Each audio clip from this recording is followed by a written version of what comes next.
don't even know how old I am, or who I am, or what nationality, all those things that you just take for granted. Paul Fronczak has had two identities in his 49 years, but neither are his own. His first namesake was born April 26, 1964, at Chicago's Michael Reese Hospital, the son of Chester and Dora Fronczak. One day later, a woman dressed as a nurse walked into the mother's hospital room and said the baby needed to be examined by a doctor. Dora handed him over. 7 hours later, a doctor comes in to check on her baby. And she's like, "You guys have my baby."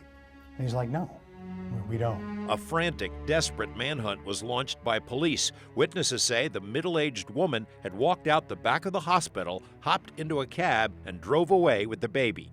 Police went door to door in the neighborhood, circulated artist sketches, interrogated and released 6 different suspects. The story exploded onto the national stage. 175,000 letter carriers joined the search, as did the FBI. Agents examined 10,000 babies, interviewed 3 times that many witnesses. The kidnapping became an international sensation.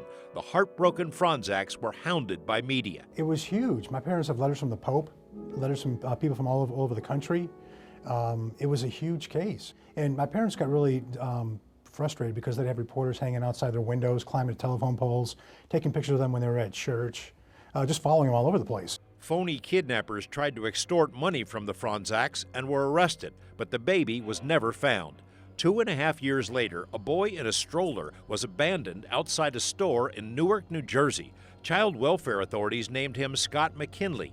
FBI agents examined him at the orphanage, looked at his skin, bones, blood, and his ears. The FBI decided that because my ears matched the Fronczak baby, that I was probably the Fronczak baby. Mrs. Fronczak took one look and said, "That's my baby."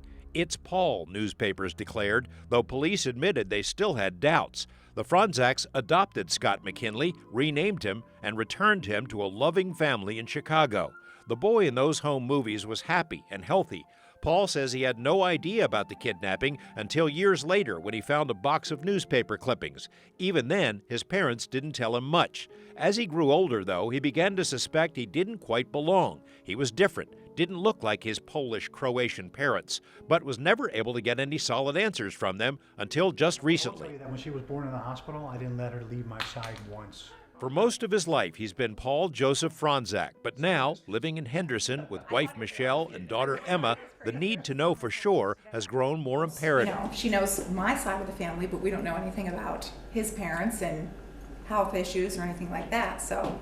Did he tell you this story sort of in the beginning when you were first maybe Yeah, I going think out we had together? gone on about 5 or 10 dates. It's a great line, George. It always works. I thought he was Yeah, I was crazy. kidding. I really thought he was crazy. I was just telling my coworkers today, I thought, this is a lifetime story. This can't be true. But Paul showed her the old news clippings.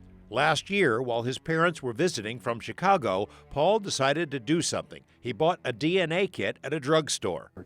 And I said, "Hey, by the way, have you guys ever really thought if I was yours?" You know, kind of making a joke of it, you know? They're like, "Yeah, we thought about it." I'm like, "Hold on." I went and got the DNA kit, brought it out, and 5 minutes later, we're swabbing away.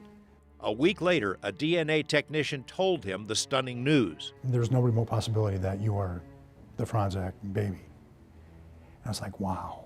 He told the I-Team his story, but has not been able to bring himself to tell his parents. Lucky. He's so lucky that he was adopted by the Fronczaks. You know, because who knows what life he could have had. You haven't told him yet? Yeah, I haven't told them. You know, I want to do it right. You know, there's no do-overs in this one.